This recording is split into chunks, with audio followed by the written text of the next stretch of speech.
A deadly explosion rocks an airliner flying at 10,000 meters. A bomb has exploded on board. Bravo, Oscar, Mike, Bravo. The blast kills a passenger and cripples the plane. The crew struggles to save 293 lives. The bombing sets in motion an international manhunt. While the terrorist prepares to strike again. 3,000? We're not getting any oxygen. We have this terrain alarm. Even Tower Aero Peru 603. We are in an emergency.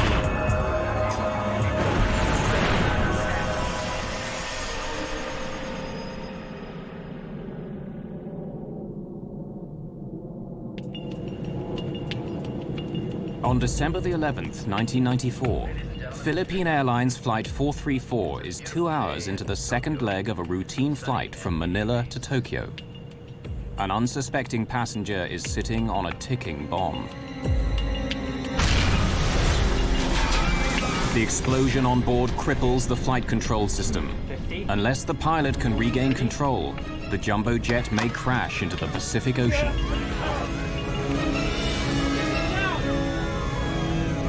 This is Philippine Airlines 434.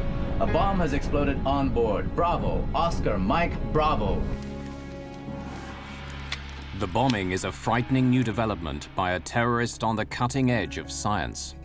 The way that the timing device was hidden inside the Casio watch just made the whole thing very concealable and very worrisome. But this is more than the hunt for a terrorist bomber. This is a story of how investigators make a shocking discovery. The explosion on PAL 434 is only a test for an attack on American carriers, an attack that would dwarf every other terrorist atrocity at the time.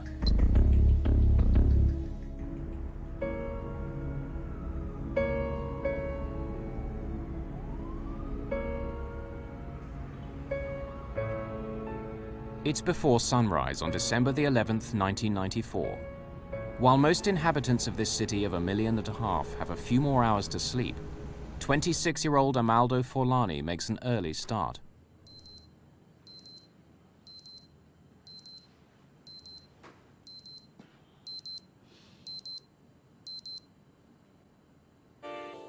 Forlani is not his real name.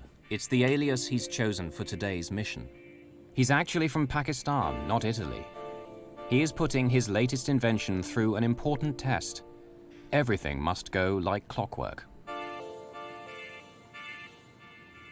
In his line of work, there's no room for error. He is a highly skilled terrorist bomb builder.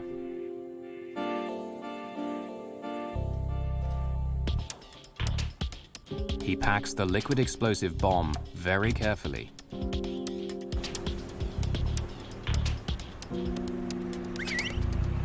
From his apartment downtown, it takes less than 30 minutes to get to the airport.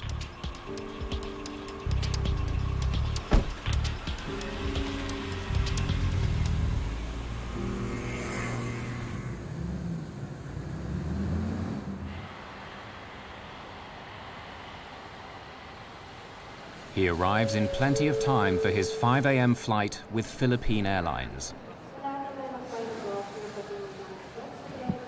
Before he can board, the bomber must outwit airport security screening procedures. He's designed the components of his bomb to pass undetected by X-ray and metal detection equipment. Or so he hopes.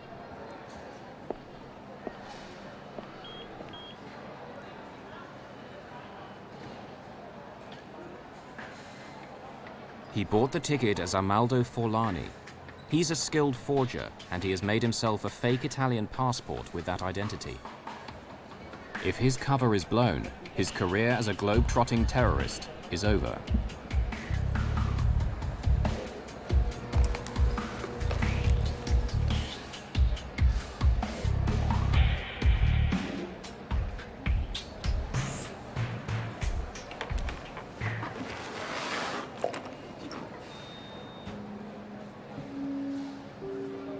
Having successfully got the bomb through airport security, he boards his Philippine Airlines flight. The final destination of PAL 434 is Tokyo, but there's a stopover in the Philippine resort town of Cebu, over 550 kilometers to the south of Manila. This is as far as the bomber is flying today.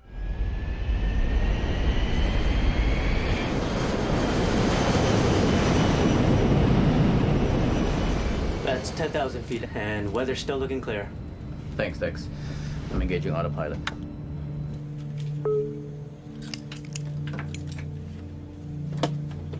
Good morning, ladies and gentlemen. This is your Captain Ed Reyes speaking. Welcome aboard Flight 434, flying south from Manila to Cebu and continuing onward to Narita Airport, Tokyo. Flight 434 is under the command of Captain Ed Reyes, a former Air Force pilot who's been flying for Philippine Airlines for 9 years. And our estimated arrival time is now 5:45. The weather in Cebu is... The first leg of the flight is fairly empty. Passengers are scattered around the jumbo jet's 400 seats.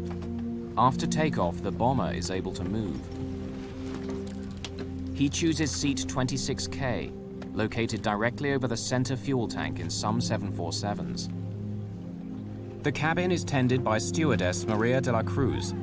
She flies domestic routes and has worked for Philippine Airlines for 1 year. Can I get you some juice or coffee? Juice, please.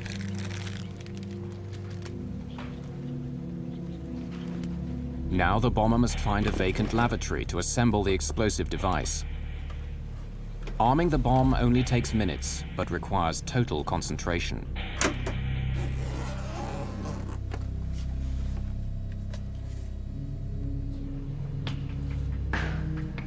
The final step is setting the timer so it will explode in 4 hours' time, long after he leaves the plane.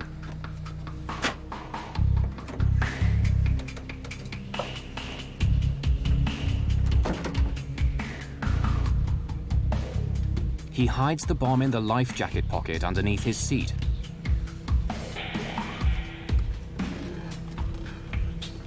He then changes seats.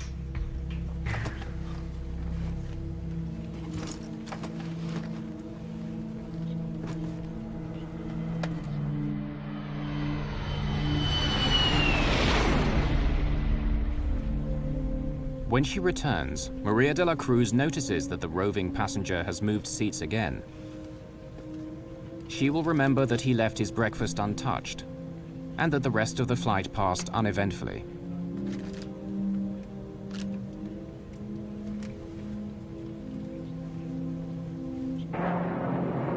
As Philippine Airlines Flight 434 begins its final approach into Cebu, more passengers are getting ready to board the aircraft that will take them onwards to Tokyo.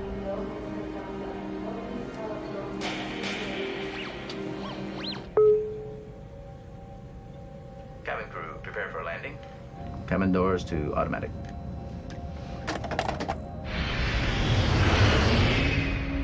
PAL 434 lands in Cebu at 6:50 a.m. and several of the passengers disembark, including the terrorist with the alias Amaldo Forlani. Bye-bye. Thank you. Maria de la Cruz will also leave Flight 434. A new cabin crew will take over for the 4.5-hour flight to Tokyo.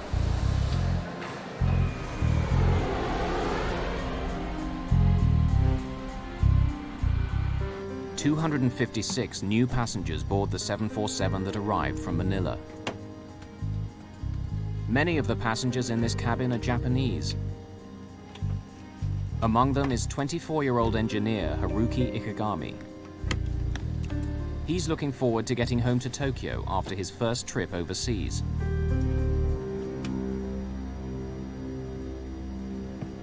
Airport congestion delays the departure by 38 minutes, but the timer on the bomb under seat 26K continues to tick.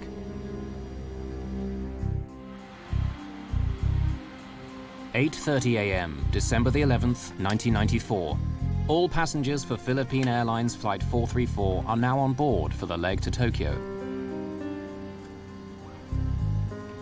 None of them is aware that 2 hours earlier, a terrorist planted a time bomb under one of their seats. Steward Fernando Bayot is assisting passengers in the forward cabin on this 4.5-hour flight. At 8:38, PAL 434 is cleared for takeoff. On the flight deck, Captain Ed Reyes is assisted by First Officer Jaime Herrera and Systems Engineer Dexter Comendador. Reyes and Comendador are both former Air Force pilots.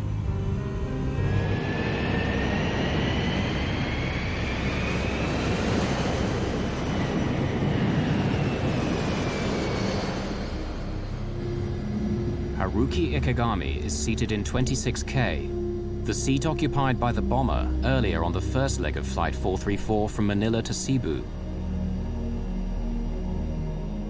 Several passengers in this cabin are co-workers, traveling with a Japanese tour group, including Keisuke Aoki and Masaharu Mochizuki.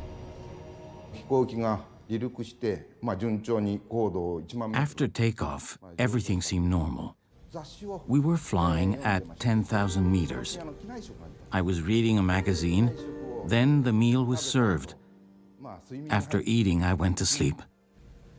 31-year-old Yukihiko Usui stayed up all night on the last day of his trip, and he's ready to nap after breakfast. He's sitting in row 27, one row behind the seat vacated by the bomber 4 hours earlier. Ladies and gentlemen, this is your captain speaking. It's a beautiful day in Tokyo, sunny and 26 degrees. I expect we'll be landing at Narita Airport in 2 hours' time. 2 hours into the flight, PAL 434 is cruising on autopilot 10,000 meters above Minami Daito Island, southern Japan. To ease the pilot's workload, the autopilot remains on throughout the flight, keeping the aircraft on a constant heading and altitude.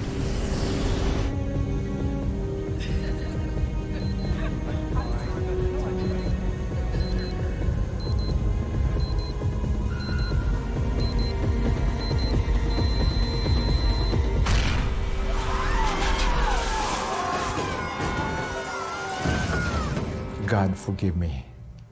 That was my inner thought, you know. God forgive me. I think I'm going to die now. Then after that, I have to do what I had to do. Oh, I've lost control. I have control. Dex, check the pressurization loss. Be prepared. Checking QRH for... Although the autopilot instantly corrects the aircraft's bank to the right, the effect of the blast is far from over. There was a loud bang which woke me up. I could feel the plane expanding from the pressure. I saw smoke as well as debris falling like powder. Ladies and gentlemen, please stay in your seat. The injured people were trying to get away from the area where the bomb was.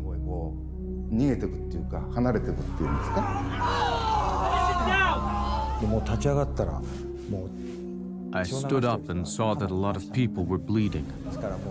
I thought my life was over. Stay in your seat, please. The cabin crew's first priority is to stop passengers leaving their seats. Yukihiko Usui is sitting in the row directly behind the explosion. Both his legs are badly wounded. Steward Fernando Bayot moves him away from the blast site.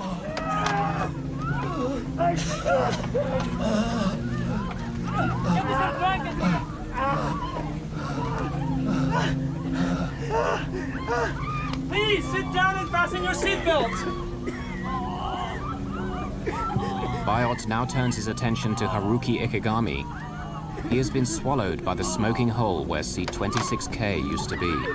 I saw this man, only his head and his arms were peering out of the hole, so I tried to pull him out. After the struggle to lift him out, Bayot realizes that part of the lower half of Ikegami's body is missing.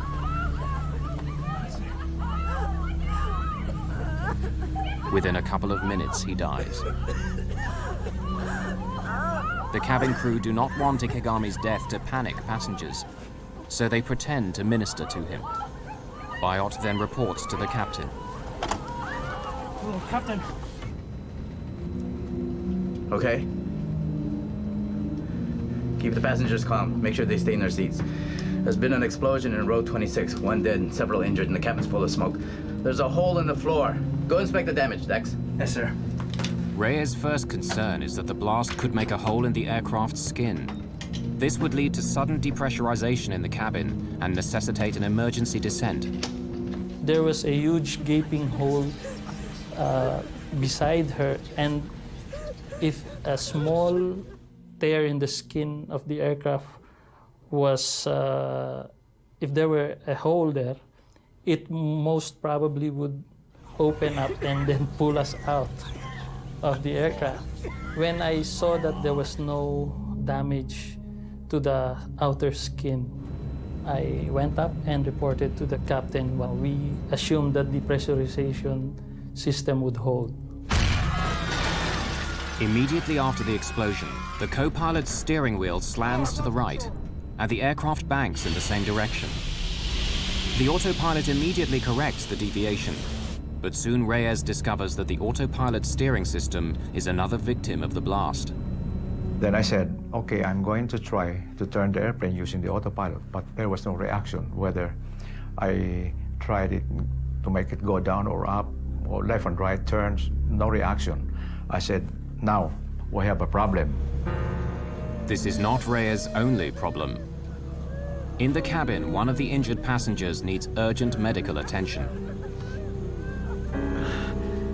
Tokyo is still 2.5 hours away, and Reyes decides to try and land at Naha Airport on the island of Okinawa, located 74 kilometers to the west. He orders the co-pilot to make a Mayday call. Yes, sir. Naha, PAL 434, heavy declaring emergency. Explosion on board. We have casualties. Requesting emergency landing at Naha. We will need full emergency services on landing. PAL 434, Naha, please repeat. Say again. Naha, PAL 434, heavy declaring emergency. Explosion on board. We have casualties. Request emergency landing at Naha. We will need full emergency Getting the Japanese air traffic controller to understand the emergency proves to be difficult. Naha, Naha, Naha. This is Philippine Airlines 434, flight level 330. A bomb has exploded on board. Bravo, Oscar, Mike, Bravo. Bomb explosion. Request emergency landing at Naha. And there was silence. Then the controller came in, another controller, an American. Okay, Philippine 434, I'm taking over. The American air traffic controller is from an American base on Okinawa. Turn left, heading. No, I shot back. We cannot turn at this moment yet. We will tell you when we are starting to turn towards Naha. We have problems with our flight controls. Ladies and gentlemen, this is your captain speaking. We will be making an early landing at Naha Airport in Okinawa. We'll be landing as soon as possible, so please remain in your seat with your seatbelt fastened. But landing at Naha is easier said than done. The autopilot is not responding to any of Reyes' commands, and PAL 434 is heading straight past Okinawa. Reyes must find a way to steer if he is to have any chance of landing safely. But disengaging the autopilot might result in losing what minimal control he still has over the aircraft. Okay. Let's keep the seatbelt sign on. When we disengage the autopilot, we might lose control, so be ready. Since the autopilot won't react to any inputs that I make, I was scared if I disengage the autopilot, the aircraft might make a sudden bang to the right that we might not be able to control. At a count of 3, I'll disengage. 1, 2, 3.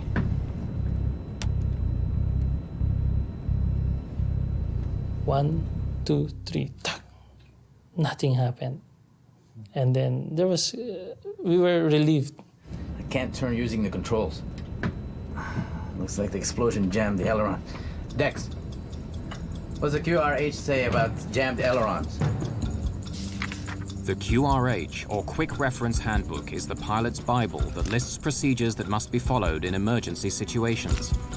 Jammed flight controls. Use maximum force possible, including both pilots if required. Okay. Let's force it. Reyes tries brute force to activate the ailerons, the panels on each wing which turn the aircraft. Since the explosion, he can only fly straight. Not getting anything from the ailerons. Can't get off this heading. Okay, re-engage the autopilot while I work out our options. It's taking much longer to land than was announced. We were told it would only be 20 minutes, but it was really 1 hour before we landed. It was very frightening. Although they survived the bombing, passengers are now getting anxious about landing safely at Naha Airport.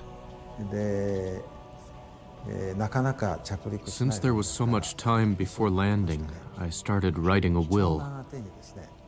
I wrote the will to my son, telling him to be strong.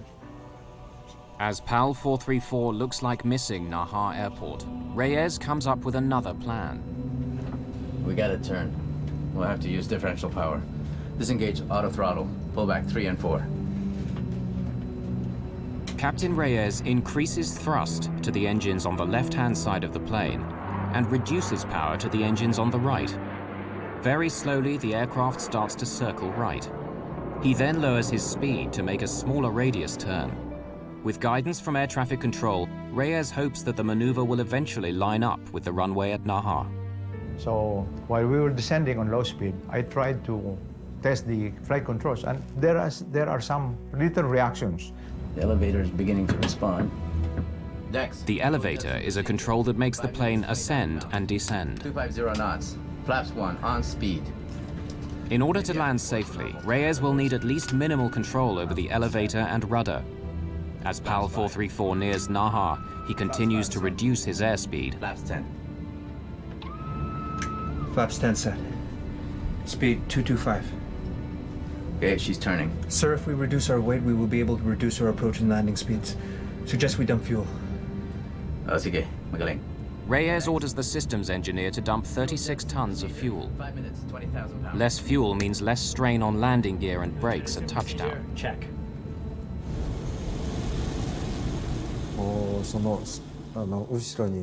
I was terrified when I saw the smoke trail behind each wing.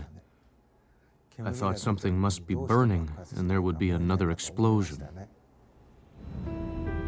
As the time to touchdown gets closer, Reyes worries that the bomb may have done more as yet unknown damage to the aircraft. I'm not certain our landing gear will hold up. Strap yourself in. I'll grease the purser. So he talked to the head of the cabin crew and he said, "We're not sure if the gears will go down, and in case the gears collapse while landing, be ready to evacuate." It's either you make it or you die. That's because you cannot do anything anymore. Runway in sight. With only minimal control over the aircraft, Reyes faces the most challenging landing of his career.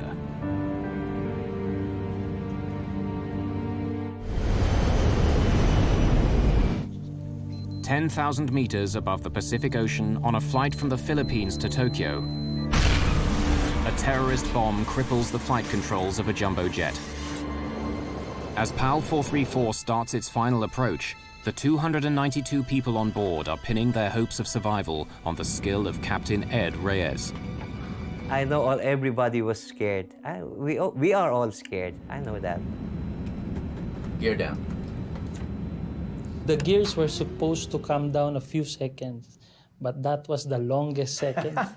Because we were waiting for the greens to come on. Take a long time. It took a long time. It was a long few seconds until when it locked.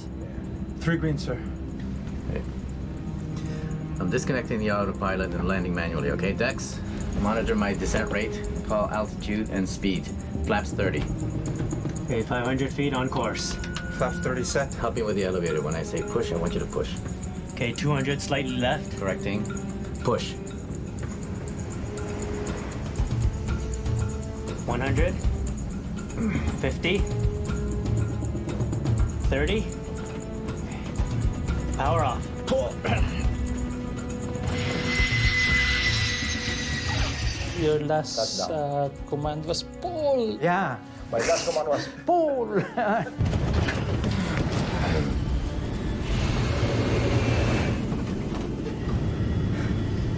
I made sure that the throttles were closed because he might give a go around and I would make sure that we would stay on the ground.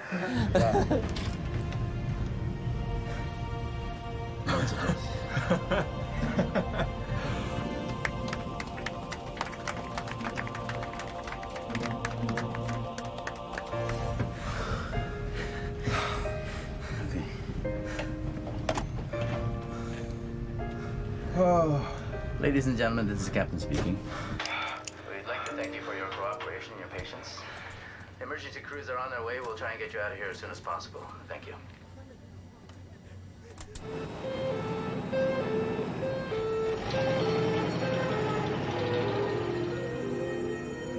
The Philippine Airlines 747 is now a crime scene under Japanese jurisdiction.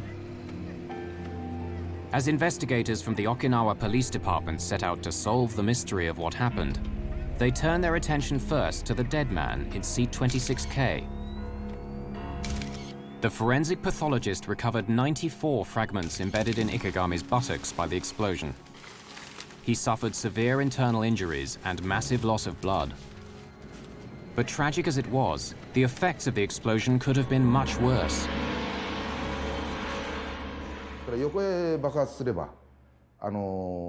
If the explosion had been sideways, it would have blown a hole in the plane and caused an air pressure problem. In a sense, it was good that the blast was vertical. But we have to remember the victim. He died to save the rest of us.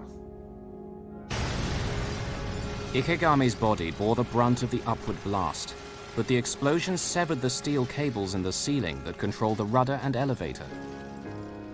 The charge also severed the co-pilot's control cable to the right aileron, one of the control surfaces on the wing which make an aircraft bank and turn. The downward force blew a hole in the floor and could have ignited the vapors in the center fuel tank, creating a catastrophic explosion. But by chance, on December the 11th, seat 26K was not located above the tank.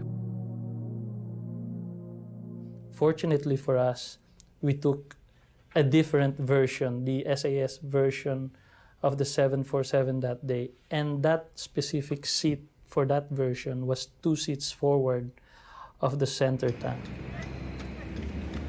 The Okinawa forensic investigators immediately start work collecting evidence from the bomb site. They begin with the largest fragments of debris and then systematically work down until the smallest particles are retrieved by vacuum cleaner. Japanese investigators cannot identify the bomb's detonator.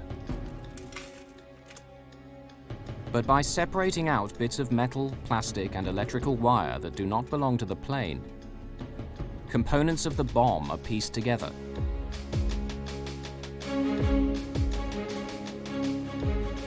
One forensic investigator is able to identify the bomb's timer. By reconstituting dozens of burnt fragments, he discovers it's a modified digital wristwatch. Investigators also discover that one of the bomb's 9-volt batteries is only sold in the Philippines.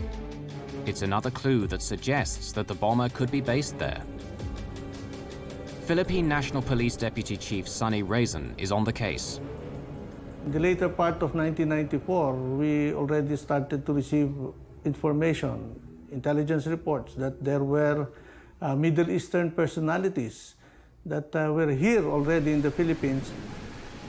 On the night of January the 6th, 1995, almost 4 weeks after the bombing of PAL 434, the Philippine police get a lucky break. In his Manila apartment, the PAL 434 bomber has enlisted the help of an accomplice to mass-produce his new undetectable bomb.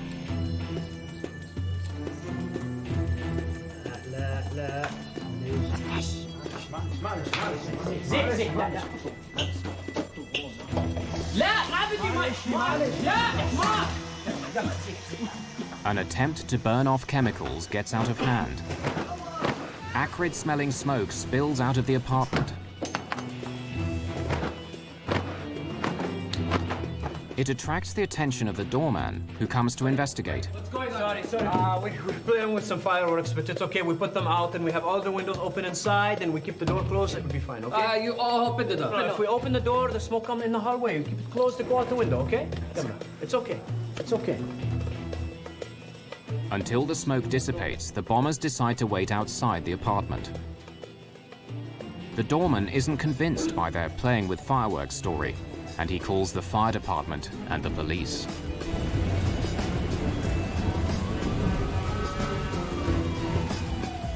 By the time the firemen come, the smoke is gone, and they leave after a quick check. The bomber now realizes he's left a very sensitive item in the apartment, and he persuades his friend to retrieve his laptop.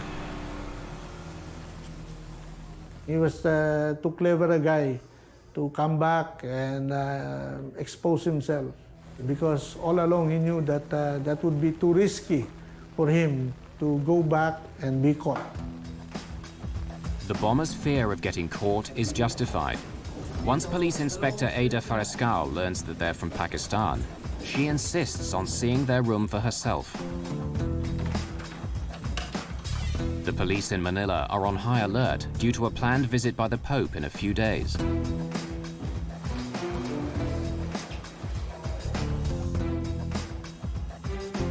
What Inspector Fariscal finds confirms her worst fears about the intentions of the tenants.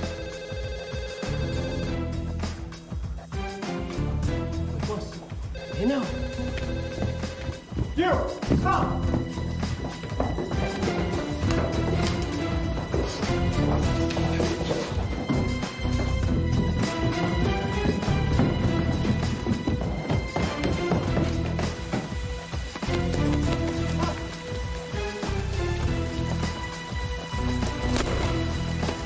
The shot distracts the apprentice and he trips over a fallen palm tree.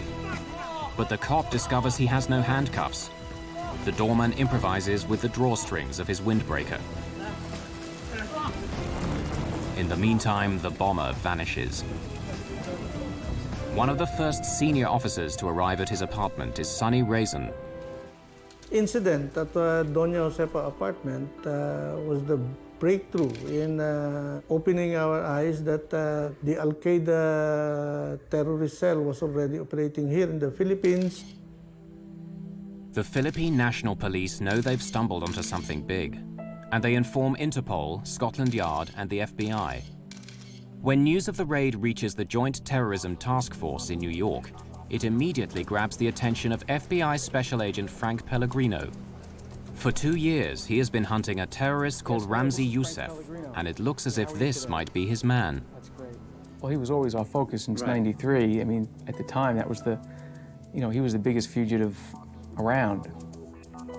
As Philippine police comb through the apartment, they begin to find more evidence tying Youssef to the bombing of PAL 434.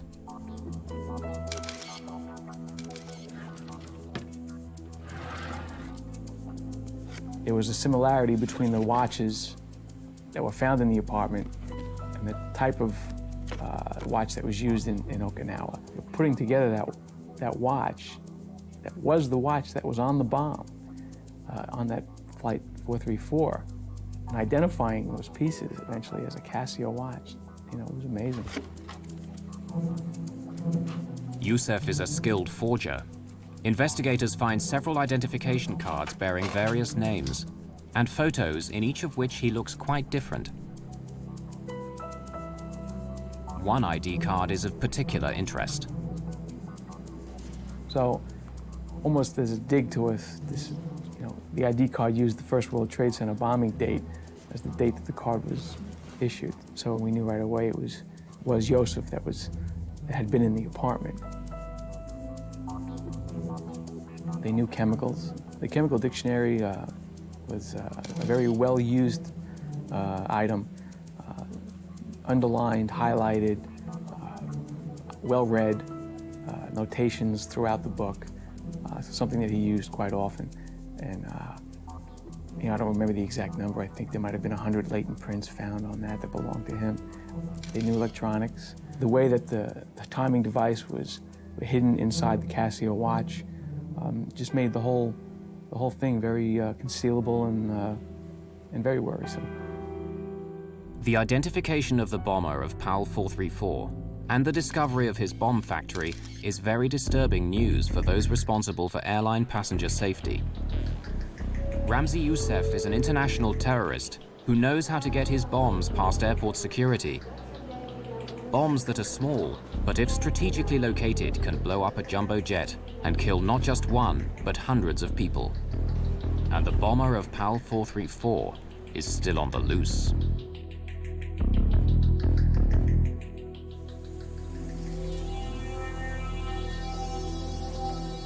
The Philippine National Police have stumbled on the hideout of an international terrorist.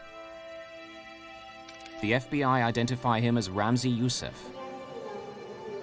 Evidence that Amaldo Forlani, the man who planted the bomb on PAL 434, is the same person as Ramzi Youssef, comes from the travel agent who sold him the Philippine Airlines ticket. Ramzi Youssef is just one of several aliases of a man who tops the FBI's most wanted list. An international terrorist with a $2 million bounty on his head. Youssef, whose real name is probably Abdul Karim Basit, was born and raised in Kuwait, where his father worked as an engineer. It was there that he met the friend that he enlisted to help him in the Manila bomb factory. When he was 18, Youssef's family returned to their Pakistan homeland. Youssef married and had 2 children. Soon after returning home, his parents sent him to study in Britain. He was taking classes both in engineering and in using the computer, so he definitely had some talent. In summer breaks from college in the late 1980s, Youssef returns to Pakistan. He puts his new engineering skills to use by teaching bomb making to militants in training camps near Peshawar, Pakistan. These camps are fertile ground for making contacts with militants worldwide.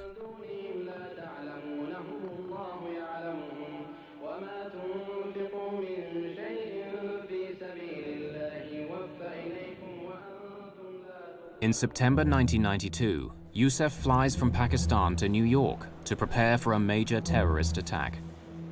On arrival at JFK, he presents a fake Iraqi passport and asks for political asylum from Saddam Hussein. The ploy works, and he's allowed to enter the country. 6 months later, on February 26, 1993, one of the largest homemade bombs in American history explodes in the garage below the World Trade Center, killing 6 people, injuring hundreds, and causing $500 million worth of damage. That night, Youssef is on a plane back to his home in Pakistan. He was an action figure. He wanted to keep doing things. He wasn't happy with the one success he had. 18 months after the World Trade Center attack, Youssef flies to Manila to fine-tune the bomb that he plants on PAL 434. According to Sunny Razan, the Philippine capital suits him. Ramzi Youssef loved to enjoy life. He is a ladies' man. He associated himself with a lot of girlfriends, and he liked to party. He also drank a lot, see, and he enjoyed the life. Terrorists, they are your normal day-to-day people, the guy next door. After the bombing of PAL 434, Youssef arranges for his childhood friend Abdul Hakim Murad to assist him in Manila. But on January 6, 1995, 2 weeks after his arrival, Murad is arrested and sent to the Philippine Police headquarters for interrogation. It took 67 days to extract the details of how Youssef planted the bomb. My impressions of him was that he was strong-willed, he was determined. Initially, he did not break down in questioning. And it was only when the FBI team that came in and provided us with additional information or pieces of the puzzle that we did not have, that he started to talk. Tiny chemical traces of the explosive were found on PAL 434, and Murad eventually admits that Youssef uses liquid nitroglycerin that he's stabilized and concealed in a bottle of contact lens solution.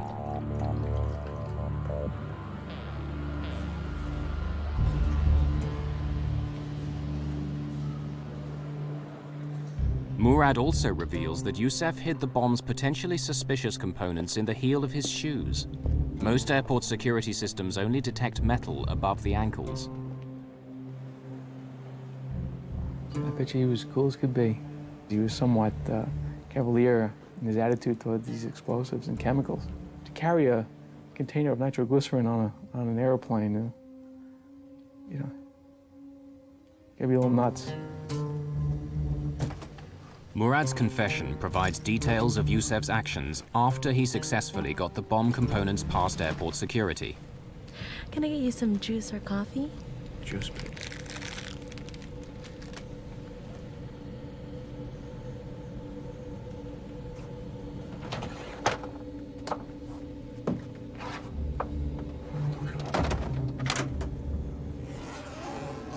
Yusef designed the device so the innocent-looking components can be quickly transformed into a lethal bomb. Yusef has modified a digital wristwatch as the bomb's timer. This is wired to a detonator inside the bottle of nitroglycerin. Two 9-volt batteries provide an additional electric charge to the exposed filament of a light bulb that will spark the explosion.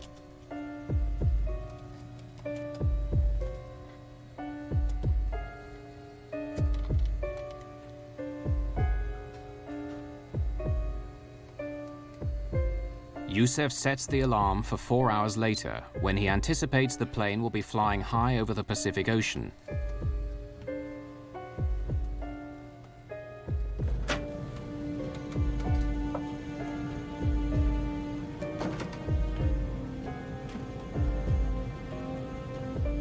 Yusef plants the bomb in a life vest pouch under his seat, a place ground crews are unlikely to inspect during the stopover in Cebu.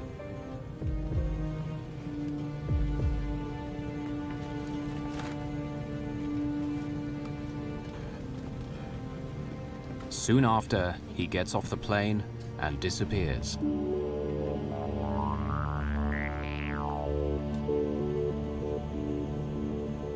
Four hours later, the time bomb under seat 26K awakes the airline industry to a new kind of terrorism.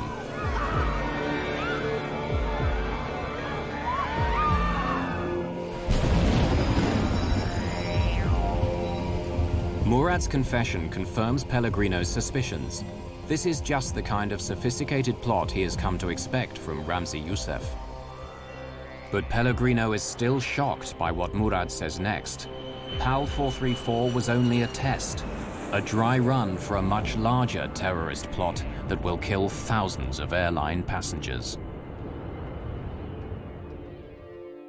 A highly skilled terrorist, Ramzi Yusef, has already set off a new type of bomb on an aircraft.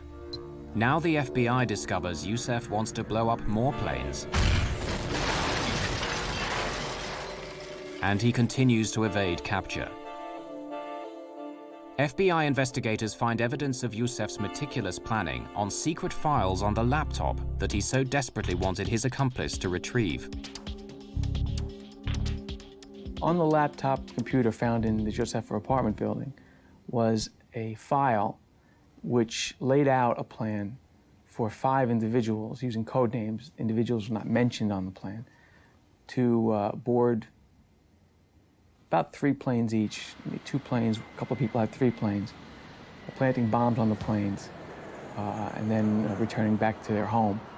Hoping when they planted the bombs and with the timing devices, if everything went well, all bombs would go off within about a 6-hour time period.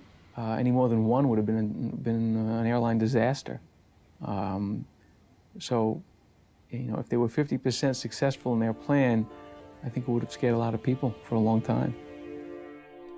The file on Yusef's laptop reveals that the plan, codenamed Bojinka, is foiled with no time to spare. The bombing of 12 American planes is meant to kill 4,000 passengers. Yusef's campaign of terror against the airlines is scheduled to start less than 2 weeks after the bust of his bomb factory in Manila. By the time Pellegrino and the FBI team arrive in the Philippines, Yusef is long gone. So it was a worry and it was a missed opportunity. But we also, on a lot of these fugitive type cases, you know, we're all not that different and everybody goes home. Everybody needs to go home. And so the investigation again would focus back to Pakistan. The FBI immediately begin a publicity campaign in Pakistan, promoting their $2 million reward for assistance in arresting Yusuf. The strategy works. Yusuf's latest recruit for yet another airline bombing blows the whistle. On the day Yusuf is due to leave his hotel in Islamabad, a Pakistani SWAT team moves in.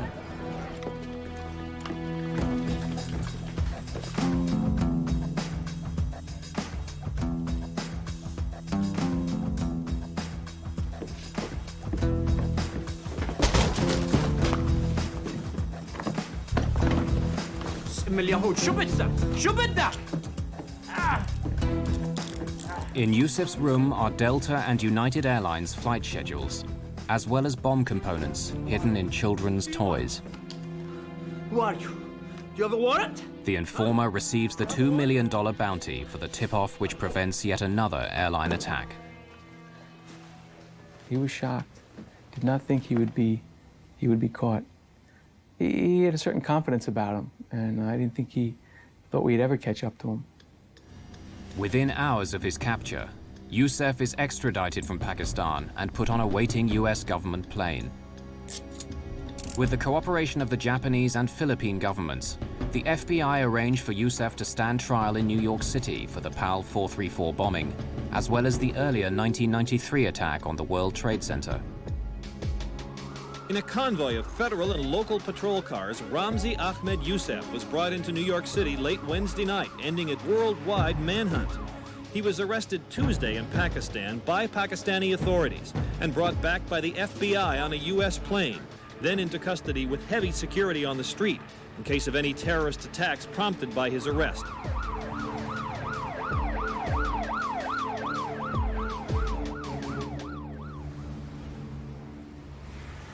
At his trial a year later in New York's Southern District Court, Yusuf decides to handle his own defense against the advice of the judge. He performs better than expected, but he's found guilty on all charges related to the bombing of PAL 434 and conspiring to bomb 12 American passenger planes. Yusuf is also found guilty in a second trial for the World Trade Center bombing. In his final summing up, Yusuf justifies his actions. Yes, I am a terrorist and proud of it. And I only support terrorism so long as it's against the United States government and against Israel, because you are more than terrorists. Although Pakistani, Yusuf describes himself as Palestinian by choice. And he justifies the PAL 434 and World Trade Center bombings as punishment for a US foreign policy that favors Israel over Palestine. And hypocrites! For both crimes, he's sentenced to 240 years in prison. The judge recommends solitary confinement for life in the most secure prison in the United States, located in Florence, Colorado. It houses the country's most violent and dangerous prisoners, and it's where Yusuf will spend the rest of his life, confined in a cell for up to 23 out of every 24 hours. We cannot afford to just sit down and count our victories with the arrest of Ramzi Yusuf. Somebody else has already replaced him, and somebody else is already thinking of how to circumvent these security measures that we've put up. In the year following Yusuf's attack on PAL 434, the Federal Aviation Administration certified a machine to detect explosives. Not one American carrier bought it. Only after 9/11 was a law passed that required US airports to deploy explosive detection systems. But the most reliable models are expensive or too slow and still not widely employed. Well, it was the old saying that we have to be right 100% of the time. Terrorist only has to be right once. Although there hasn't been a successful airliner bombing since PAL 434, those who forget the past may be destined to revisit it.